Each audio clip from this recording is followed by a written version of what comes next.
पूर्व मंत्री और कांग्रेस नेता शिवाजीराव मोघे ने प्रधानमंत्री नरेंद्र मोदी के यवतमाल में किए उनके पुराने वादे की याद दिलाते हुए उन पर निशाना साधा है। शिवाजीराव मोघे ने प्रधानमंत्री नरेंद्र मोदी को सपनों का सौदागर बताते हुए झूठे सपने दिखाने वाला प्रधानमंत्री बताया। 20 मार्च 2014 आजपासून 10 वर्षापूर्वी माननीय मोदी साहेब त्यांचे 3 चाय पे चर्चा पूर्ण देशात प्रसिद्ध होत्या। ऐन निवडणुकीच्या अगोदर 2014च्या म्हणजे त्यावेळेला निवडणुकी लागली त्यावेळी ते आले होते आणि त्यांनी हे सांगितलं होतं की 18 आश्वासनं दिले। त्या 18 आश्वासनापैकी एकही आश्वासन त्यांनी पूर्ण केलेलं नाही। त्याचं एक आश्वासन होतं की आत्महत्या होणारच नाही आणि झाली तरी आम्ही त्याच्या कुटुंबाची व्यवस्था करू। त्यापैकी एकही गोष्ट केली नाही।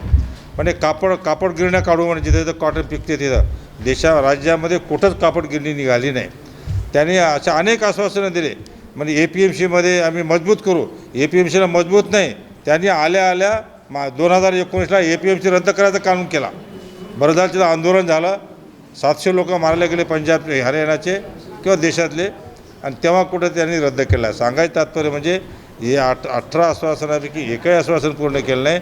म्हणजे पूर्ण शेतकऱ्याच्या विरोधातला पंतप्रधान म्हणजे नरेंद्र मोदी साहेब आहे। आणि हे पंतप्रधान कोणाच्या फॉर्ममध्ये आहे? उद्योगपती श्रीमंत झाला पाहिजे, तो अतिश्रीमंत झाला पाहिजे, जगामध्ये नंबर कमावला पाहिजे श्रीमंतीमध्ये, यासाठी प्रयत्न करणारा पंतप्रधान म्हणजे मोदी साहेब आहेत।